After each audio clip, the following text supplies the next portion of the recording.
जय श्री कृष्णा। आप सभी को भाद्रपद मास कृष्ण पक्ष एकादशी की ढेरों शुभकामनाएं।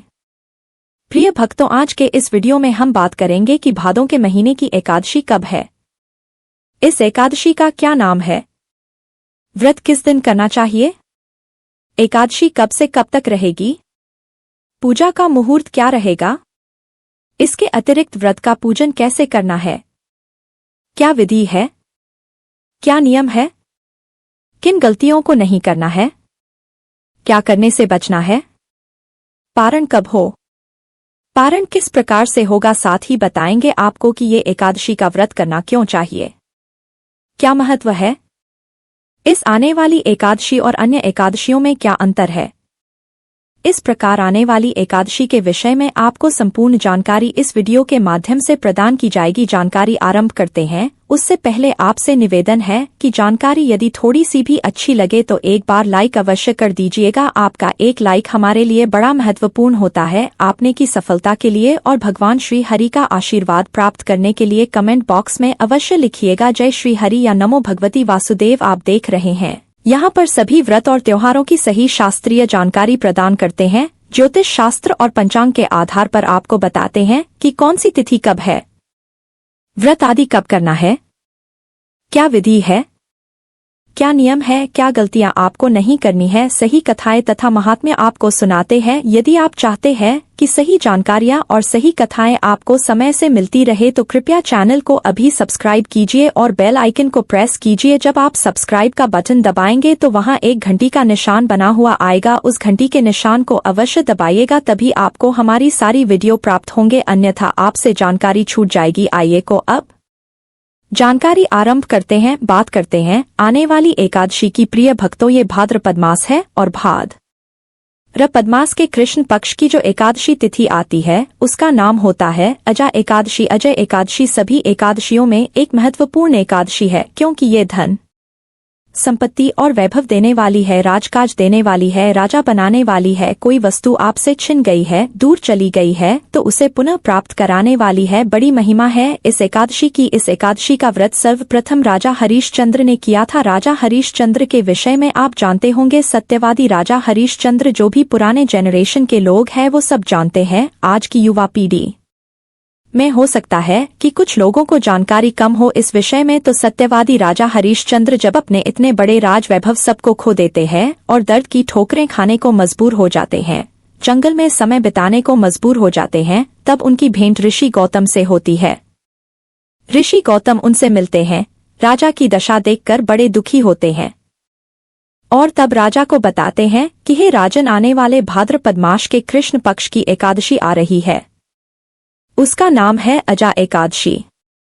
तुम मेरी बताई हुई विधि से उस अजय एकादशी का व्रत करो, पूजन करो, इसके से तुम्हारे सारे संकट कट जाएंगे, तुम्हें धन मिलेगा, वैभव मिलेगा और पुनः तुम अपने पूरे राज्य, पुत्र, स्त्री आदि सब को प्राप्त कर लोगे। इस प्रकार जब ऋषि गौतम ने उन्हें बताया तो ऋषि गौतम की बात को सुनकर वो बड़े ही आश्चर्यचकित हुए, उन्हें प्रणाम किया और जैसे ही यह एकादशी आई, राजा हरिश्चंद्र ने सभी नियमों का पालन करते हुए 3 दिन का यह अनुष्ठान किया, व्रत किया, पूजन किया, पारण किया और इसके प्रभाव से उसके सभी दुख दूर हो गए। राजा हरिश्चंद्र को पुनः वही सत्ता प्राप्त हो गई, स्त्री, पुरुष, पुत्र आदि सब उसे पुनः प्राप्त हुए और वह वैभवशाली राजा पुनः स्थापित हुआ। इस प्रकार से इस एकादशी का महत्व है और तभी से यह एकादशी प्रचलित है। इस एकादशी का प्रचलन बढ़ने से लोगों ने इसका व्रत किया और अनेक लोगों को इसका लाभ हुआ। प्रिय दर्शकों, इस एकादशी का लाभ लीजिए, व्रत कीजिए।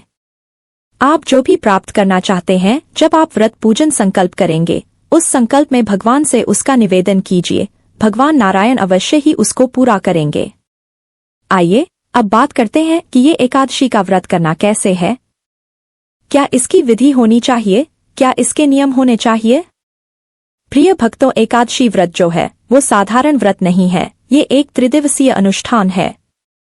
3 दिन का है, जो दशमी तिथि से नियम आरंभ होते हैं। इसमें अगले दिन व्रत होता है और व्रत के अगले दिन पारण होता है, तो ये 3 दिन का अनुष्ठान होता है। व्रत के एक दिन पहले आपको कुछ नियम धारण करने होते हैं और ये सभी एकादशियों के लिए है। ऐसा नहीं कि केवल अजा एकादशी का ही 3 दिन का विधान है, सभी एकादशियों का विधान 3 दिन का ही है। और सबकी पूजा विधि भी अलग है। कुछ नियम ऐसे हैं जो सभी पर लागू होते हैं और कुछ नियम ऐसे हैं जो प्रत्येक एकादशी के अलग अलग होते हैं। तो दशी की अगर हम बात करें तो ये जो एकादशी है अजय एकादशी, इस एकादशी के दशमी तिथि के नियमों की बात करते हैं कि व्रत के एक दिन पहले कैसे आप नियम आरंभ करेंगे और कौन से नियम आपके व्रत वाले दिन के होंगे, कौन से पारण वाले दिन के। तो व्रत के एक दिन पहले दशमी तिथि के जो नियम हैं उनमें कुछ वस्तुओं का त्याग कहा गया है, उन वस्तुओं को त्याग कर देना चाहिए। सबसे पहले कांसे की वस्तु का त्याग कहा गया है। किसी भी एकादशी के एक दिन पहले ही आपने कांसे के पात्र का त्याग कर देना है, कांसे की वस्तु का प्रयोग नहीं करेंगे। आप एकादशी का व्रत कर रहे हैं चाहे नहीं कर रहे हैं, एकादशी व्रत वाले दिन, व्रत के अगले दिन और एक दिन पहले अगर आप भगवान को भोग लगाते हैं कांसे के पात्र में, बहुत सारी हमारी माताएं बहनें आज भी कांसे के पात्र से भोग लगाती हैं। भगवान को पवित्र धातु है इसलिए, लेकिन भगवान को भी भोग नहीं लगेगा, स्वयं भी ग्रहण नहीं करेंगे, प्रयोग ही नहीं करना कांसे का। दशमी एकादशी द्वादशी दूसरा शहद मधु अर्क जो है उसका भी प्रयोग नहीं करेंगे आप मधु अर्क का, क्योंकि यह शहद जो है ना वो वर्जित है। दशमी एकादशी द्वादशी पर शहद वर्जित है। ध्यान दीजिएगा कि शहद का प्रयोग भूल के भी एकादशी पर ना हो। आप भगवान को जो पंचामृत बनाते हैं ना, जो पंचामृत बनेगा पूजन में, उसमें भी शहद का प्रयोग नहीं करेंगे। उसके स्थान पर क्या डालना है आगे जब हम पंचामृत बनाएंगे तो वह आपको बताएंगे, तो शहद प्रयोग भी नहीं करना है। 3 दिन मसूर की दाल का त्याग भी एक दिन पहले कहा गया है। जो व्रत कर रहे हैं, जो व्रत नहीं कर रहे हैं, किसी को भी मसूर की दाल नहीं खानी चाहिए, ना तो एकादशी के दिन, ना एकादशी के एक दिन पहले और ना ही पारण वाले दिन। बैंगन का त्याग कहा गया है। बैंगन की सब्जी नहीं बनानी चाहिए और मूली की सब्जी भी नहीं बनानी चाहिए। हरी पत्तेदार सब्जियां, चने का साग, ये भी आपको नहीं ग्रहण करना है। ये नियम है जिनका आपको ध्यान रखना है, जिनका आपको अवश्य पालन करना है। जो व्रत कर रहे हैं एक दिन पहले इन नियमों को धारण करेंगे। ध्यान दीजिएगा, नियमों को धारण करते हुए एकादशी के दिन आप सूर्योदय से पहले उठ जाइएगा। उठने के बाद स्नान आदि कीजिए। स्नान आदि से निवृत्त होकर स्वच्छ वस्त्र धारण कीजिए। स्वच्छ वस्त्र धारण करके और भगवान का व्रत पूजन संकल्प करते हुए पूजन करेंगे। आइए अब हम पूजन की ओर बढ़ते हैं और का व्रत जिस दिन आप करेंगे उस दिन की विधि के विषय में बात करते हैं कि इस एकादशी का व्रत पूजन कैसे करें। प्रिय दर्शकों, एकादशी व्रत पूजन करने के लिए जब आप स्नान आदि से निवृत्त होकर तैयार हो जाएंगे तो चौकी लगाएंगे भगवान की। आप जहाँ भी पूजन करते हैं, जो भी पूजा के लिए उपयुक्त स्थान है आपके पास, वहाँ पर अगर आपके मंदिर में भगवान का स्थान आपने दे रखा है, भगवान श्री हरि विष्णु की तस्वीर या प्रतिमा है, तो आप वहाँ पर भी उनका पूजन कर सकते हैं। अन्यथा चौकी लगाइए। सामग्री एक बार कर लीजिए, क्या क्या सामग्री है उसको समय से एकत्र कर लीजिएगा। एक दिन पहले ही जो सामग्री ना हो वो ले आइएगा। आपके पास होनी चाहिए भगवान श्री हरि की तस्वीर या प्रतिमा स्थापित करने के लिए चौकी। उस पर बिछाने के लिए पीला वस्त्र हो तो उत्तम है, अन्यथा लाल ले लीजिएगा।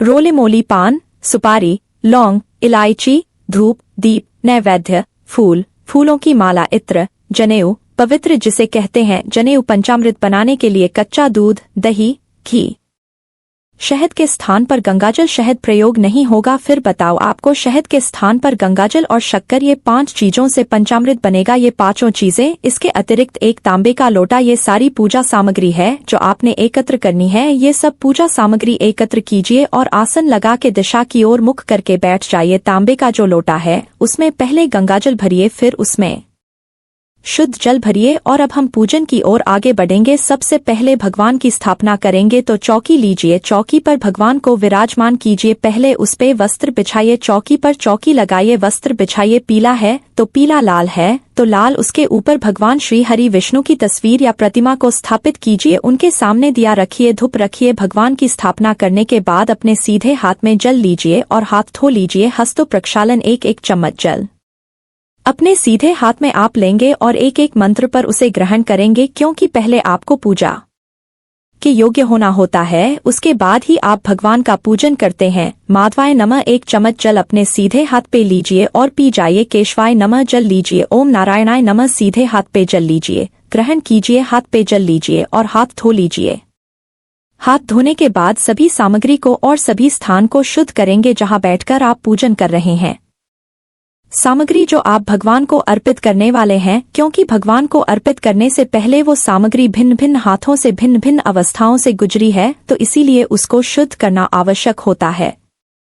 एक लीजिए पुष्प के माध्यम से जल के छींटे दीजिए। रोटे में जो जल भरा है आपने भगवान के लिए, उससे छींटे दीजिए सभी सामग्री पर और स्थान पर जहां आप बैठकर पूजन करने वाले हैं। इस प्रकार से जल छींटे देखिए अपने स्थान को शुद्ध किया, पवित्र किया, सामग्री को शुद्ध किया है। अब हम दीपक को प्रज्वलित, धूप को प्रज्वलित करेंगे और व्रत पूजन का संकल्प करेंगे। संकल्प एक आवश्यक प्रक्रिया है जो आपको अवश्य करनी चाहिए। बिना संकल्प के व्रत पूजन फल आपको सही प्रकार से प्राप्त नहीं होता है। संकल्प को इस प्रकार से समझिए कि एक प्रकार का बही खाता है आपका। जो आप संकल्प करते हैं ना, उसमें कुछ चीजें बोली जाती हैं कि आप कौन हैं, क्या आपका गोत्र है, किस अवसर पर किस चीज को साक्षी मानकर आप क्या, किस उद्देश्य की पूर्ति के लिए क्या कर रहे हैं।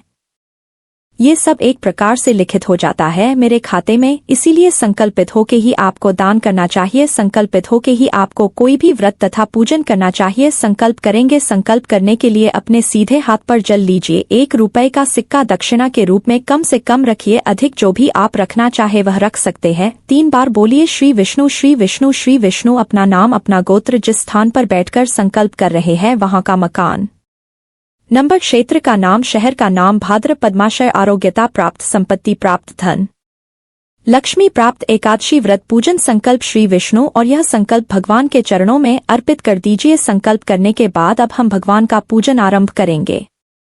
आपने जो तस्वीर स्थापित की है तो उनके सामने एक पात्र, कोई कटोरी आदि रख दीजिए। उसमें आप पूजा की सामग्री अर्पित कीजिएगा। इसका लाभ ये हो कि आप जब भगवान का पूजन करेंगे और वो सामग्री उसमें अर्पित करेंगे तो वो इधर उधर फैलेगी नहीं। जल आदि जो अर्पित किया जाएगा भगवान को पैरों में नहीं आएगा, फैलेगा नहीं। आइए सबसे पहले भगवान को पाद्य, फिर अर्घ्य, फिर आचमनी कराया जाता है। पाद्य से अभिप्राय होता है पद प्रक्षालन। आप भगवान को एक एक चम्मच जल एक एक मंत्र पर आप सामने रखे पात्र में अर्पित कीजिएगा। भाव रखिएगा कि भगवान को आप पाद्य, अर्घ्य और आचमनी करा रहे हैं। ओम एकादशी व्रत पूजन अंतर्गत के रूप में 1 चम्मच जल लीजिए, भगवान को अर्पित कीजिए। अब भगवान को अर्घ्य अर्पित करेंगे। अर्घ्य के रूप में 1 चम्मच जल एवं भगवान को अर्पित कीजिए। अर्घ्य के बाद आचमनी कराया जाता है। के रूप में 1 चम्मच जल भगवान को अर्पित कीजिए। कराने के बाद भगवान को स्नान कराएंगे। स्नान कराने के लिए 1 चम्मच जल अर्पित कीजिएगा। शुद्ध जल से स्नान कराने के बाद पंचामृत से स्नान कराया जाता है। तो पंचामृत से स्नान कराने के लिए पंचामृत बनाइए। पंचामृत में आपके पास होना क्या चाहिए? कच्चा दूध, दही, घी, शहद के स्थान पर गंगाजल और शक्कर।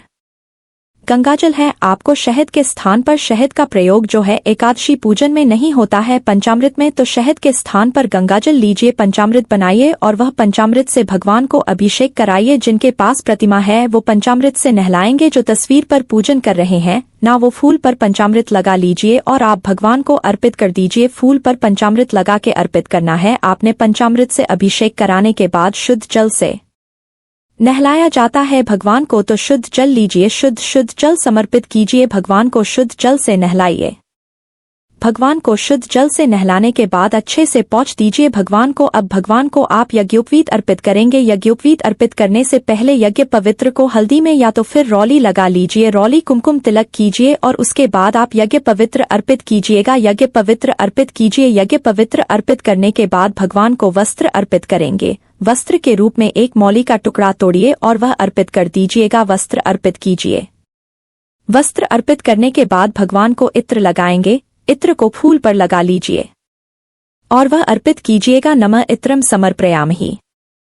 इत्र अर्पित कीजिए। इत्र लगाने के बाद तिलक कीजिए। माले से तिलक कीजिए भगवान को। ओम देवाय नमः। गंधकम समर्पयामहे, तिलकम समर्पयामहि। प्रेम से तिलक लगाइए। तिलक लगा के फूलों की माला पहनाएंगे। पुष्प अर्पित करेंगे। ओम देवाय नमः। पुष्पम समर्पयामहि। मालार्पणम गुरुः। पुष्प अर्पित कीजिए। माला पहनाइए। माला पहनाने के बाद भगवान को धूप दिखाएंगे, दीप दिखाएंगे। ओम भूर्व श्री नारायणाय नमः। धूपमर प्रयाम। ओम नारायणाय नमः। दीपम दर्शयाम। धूप दिखाइए, दीप दिखाइए। भगवान को और नैवेद्य अर्पित कीजिए। नैवेद्य कैसे अर्पित करेंगे? नैवेद्य के रूप में आपके पास कोई मिठाई है तो मिठाई लीजिएगा। फल है तो फल लीजिएगा, अन्यथा मिश्री लीजिएगा और वह अर्पित कर दीजिएगा। नैवेद्य समर्पित कीजिए। भगवान को अर्पित करने के बाद जलाशमिनी कराई जाती है, तो जलाशमिनी के लिए भगवान को 1 चम्मच जल अर्पित कीजिए। वासुदेवाय नमः स्मिम समर्पयान। जलाशमिनी समर्पित कीजिए। जलाशमिनी कराने के बाद भगवान को दूर्वा ग्रास अर्पित कीजिए। दूर्वा घास होती है ना, ये पहले भी मैंने आपको बताया है। चतुर्मास का एक नियम होता है, बहुत बड़ा नियम है चतुर्मास का। अगर आप दूर्वा घास भगवान को चतुर्मास अर्पित करते हैं तो नारायण कहते हैं कि इस पृथ्वी पर मैं आपको अपार धन दौलत संपत्ति दूंगा और अंत में वैकुंठ दूंगा। इसीलिए दूर्वा घास पूरे चतुर्मास अगर किसी ने नियम लिया है तो बहुत उत्तम है। हमारे 1-2 दर्शक हैं, उनके बीच में हमारे पास कमेंट भी आए हैं, वो इस नियम का पालन कर रहे हैं कि उन्होंने दूर्वा घास अर्पित करने का नियम लिया है और वो प्रतिदिन भगवान को अर्पित करते हैं। जो लोग पूरे चतुर्मास नहीं अर्पित कर पा रहे हैं उनको एकादशी पर अवश्य अर्पित करना चाहिए। इसीलिए मैं सदा बताता हूँ, आपको पिछले 2 एकादशियों पर भी बताया और ये भी चातुर्मास में ही एकादशी है। तो आपने ध्रुवा लीजिएगा और दूर्वा लेके वह अर्पित कीजिएगा। ध्रुवांग को समर्पित कीजिए और उसके बाद तांबुल अर्पित किया जाता है भगवान को। तांबुल क्या होता है कि 1 पान का पत्ता लीजिए, उस पे 2 लौंग रखिए, 2 इलायची रखिए, 1 सुपारी रखिए और वहाँ एक प्रकार का पान का बीड़ा हो गया, या फिर आप बना बनाया मीठा पान भी ले सकते, वह भी अर्पित कर सकते हैं। भोजन के बाद जैसे पान दिया जाता है न, उसी प्रकार से भगवान को तांबुल अर्पित किया जाता है। अब जो भी दक्षिणा आप भगवान को चढ़ाना चाहते हैं वह दक्षिणा अर्पित कीजिए और हाथ जोड़कर भगवान को नमस्कार कीजिए। इस प्रकार से आपने पूजन किया है। पूजन करने के बाद आपने एकादशी की कथा सुनी है। जो आने एकादशी है उसका नाम है अजय एकादशी। अजय एकादशी की व्रत कथा सुनेंगे। एकादशी की व्रत कथा सुनने के साथ आप विष्णु शास्त्र नाम का पाठ अवश्य सुनिएगा। हम दोनों ही पाठ और कथा आपके लिए अपलोड करेंगे, तो आप कथा भी सुन लीजिएगा और पाठ भी विष्णु शास्त्र नाम भी सुन लीजिएगा। एक ही वीडियो में हम दोनों अपलोड कर देते हैं, उससे आपको लाभ होता है, आपके समय की बचत होती है। चैनल पर यदि आप नए हैं तो सब्सक्राइब कर लीजिए, क्योंकि हम त्योहार के अनुसार आपको कंटेंट त्योहार के अनुसार आपको बताते हैं कि इस त्योहार पर क्या सुनना है और क्या आपके लिए सुविधाजनक रहेगा, जिससे कि आपको इधर उधर ज्यादा ढूंढना भी नहीं पड़ता और आपके त्योहार में जो जरूरत की चीजें हैं वो एक ही वीडियो में आपको मिल जाती है, सही मिल जाती है और सही जानकारियां मिल जाती हैं। तो यदि आप सभी व्रत और त्योहारों की सही जानकारी पाते रहना चाहते हैं तो ये एक प्रतिष्ठित ज्योतिष संस्थान का चैनल है। यहाँ हम जो पंचांग में लिखा है, पुराणों में लिखा है, वही बताते हैं। तो चैनल को सब्सक्राइब कर लीजिए और जब आप सब्सक्राइब का बटन दबाएंगे तो एक घंटी का निशान भी बना हुआ होगा, बेल का निशान, उसे जरूर दबाइएगा, तभी आपको हमारे वीडियो मिलेंगे। अन्यथा सब्सक्राइब तो कर लेते हैं बहुत सारे दर्शक, फिर उनकी शिकायत होती है कि पंडित जी आपके वीडियो नहीं आते हैं। जब तक आप बेल आइकॉन को नहीं दबाते, घंटी के निशान को नहीं दबाते हैं ना, तब तक आपको वीडियो नहीं देखते हैं। तो आप घंटी के निशान को अवश्य दबाइए। उसके बाद आपको जैसे ही हम वीडियो डालेंगे सीधा आपके स्क्रीन पर आ जाएगा। तो कथा सुनिएगा। कथा सुन के विष्णु शास्त्र नाम का श्रवण कीजिएगा। तदोपरांत नियम अनुसार दिन व्यतीत कीजिएगा। नियमों में है कि शुद्धता का ध्यान रखना है, ब्रह्मचर्य का पालन करना है, किसी का अहित नहीं करना, किसी का अशुभ नहीं करना, किसी के प्रति वैर भाव नहीं रखना और किसी पे अकारण क्रोध नहीं करना। आपके जो भी काम है, गृहिणी है, गृह कार्य कीजिए। जिनका ऑफिस का कार्य है वो ऑफिस जाएं, जिनका कोई और बिजनेस है उसको देखिए, लेकिन व्यवहार रखिए, शुद्ध मन से रहिए, शुद्ध तन से रहिए। शुद्ध घर में भगवान विराजमान है, चौकी स्थापित है, किसी प्रकार का गृह कलेश ना कीजिए। एकदम शांत शुद्ध वातावरण घर में रखिए। लहसुन प्याज आदि भी यदि अन्य लोग भी ना प्रयोग करें तो सर्वोत्तम रहेगा। इस प्रकार से दिन को व्यतीत कीजिए। सायंकाल को कीर्तन कीजिएगा। कीर्तन का बड़ा फल है। कीर्तन यदि मंदिर जा पाएं तो बहुत उत्तम है, ना जा पाएं कहीं, क्योंकि सभी जगहों पर ना तो मंदिर है, ना सभी मंदिरों में शाम को कीर्तन होते हैं। तो आपके लिए कीर्तन का वीडियो अपलोड करते हैं जिसमें 3-4 पाठ एक साथ होते हैं। उनको अगर आप सायंकाल को श्रवण कर लेंगे तो आपको कीर्तन का फल भी प्राप्त हो जाएगा। तो वह श्रावण का रात्रिकाल को जागरण की महिमा है। बात करते हैं कि व्रत खोलना कैसे होता है। देखिए, व्रत जो है ना, ये फलाहारी किया जाता है। अन्न इसमें ग्रहण नहीं किया जाता। नमक और मिर्च का प्रयोग वर्जित है पूर्णतः से, तो ध्यान रखिएगा। अन्न नहीं खाना, नमक नहीं खाना, मिर्च नहीं खाना। फलाहारी व्रत रखना है। इसके अतिरिक्त दूध आदि आप पी सकते हैं, जल आदि पी सकते हैं। कुछ लोग निर्जल रखते हैं। सभी एकादशियों को ये आपकी अपनी श्रद्धा पर है, अन्यथा आवश्यकता नहीं है। आप वैसे जल पी के भी इस व्रत को कर सकते हैं। इस प्रकार व्रत को कीजिए। सायंकाल को आप फलाहार आदि कर लीजिए। रात्रिकाल को संभव है तो जागरण कीजिए। पृथ्वी पर शयन कर पाएं, बहुत उत्तम है। अगले दिन पारण के लिए आपको सूर्योदय से पहले उठना चाहिए और उसके बाद पारण का पूजन करना चाहिए। पारण पूजन करने के बाद भगवान का भोग आदि लगाने के बाद आरती आदि करने के बाद एक आवश्यक प्रक्रिया होती है, पुष्पांजलि, जिसमें क्षमा याचना और अपने व्रत की सफलता निहित होती है। वो सब करना है। ये सारी आपको पारण का वीडियो जो मैं बनाता हूँ उसमें बताता हूँ आपको कि कैसे पूजन है, कैसे पुष्पांजलि करनी है, क्या वो गलतियां हैं जिनको नहीं करना है इसमें, तो उसके अनुसार विधि विधान से पारण कीजिएगा। पारण करने के बाद, पारण आदि के बाद ब्राह्मण भोजन आदि कराना चाहिए। ब्राह्मण को दान दक्षिणा आदि करना चाहिए और उसके बाद व्रत पारण स्वयं करना चाहिए। अब बात करते हैं कि ये एकादशी है, किस दिन व्रत इसका किस दिन किया जाना चाहिए, और दूसरा इसके पारण का समय क्या रहेगा, पारण का शुभ मुहूर्त क्या रहेगा।